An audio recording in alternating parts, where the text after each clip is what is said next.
వెలుతురు టీవీకి స్వాగతం. మెదక్ జిల్లా పాపన్నపేట మండలంలోని ఏడుపాయల వనదుర్గామాత ఆలయంలో అమ్మవారికి ఆదివారం రోజున కూరగాయలతో అలంకరణ చేశారు. ప్రత్యేక పూజలతో జనాలు అధిక సంఖ్యలో రావడం జరిగింది.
ఏడుపాయల వనదుర్గా భవాని దేవస్థానం తెలంగాణ రాష్ట్రంలోనే ఎంతో ప్రసిద్ధమైనటువంటి క్షేత్రము.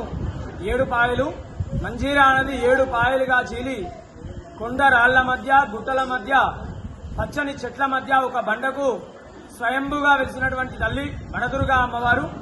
మరి ఆషాఢ మాసాన్ని పురస్కరించుకొని మొదటి ఆదివారం అమ్మవారికి ఉదయాన్నే 4 గంటలకు విశేషమైనటువంటి అభిషేకము, తదనంతరం అమ్మవారికి శాకాంబరి దేవి రూపంలో అన్ని రకాల కూరగాయలతో అమ్మవారిని అలంకరించడం జరిగింది.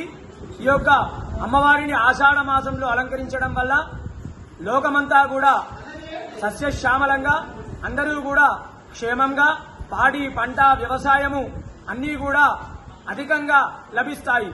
అదేవిధంగా ఆషాఢ మాసం లోపల ఈ యొక్క శాకాంబరి అమ్మవారి అలంకరణ చేయడం వల్ల వచ్చేటువంటి వ్యాధులు గాని అన్నీ కూడా తొలగిపోయి వర్షాలు అధికంగా పడతాయని చెప్పి శాస్త్ర వచనము.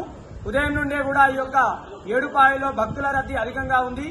ఒక తెలంగాణ రాష్ట్రం నుండే కాకుండా ఆంధ్రప్రదేశ్, కర్ణాటక, మహారాష్ట్ర, ఇతర రాష్ట్రాల నుండి కూడా భక్తులు ఉదయాన్నే వచ్చి మంజీరా నదీ పాయలో స్నానాలు ఆచరించి అమ్మవారికి మొక్కులు చెల్లించుకుంటున్నారు.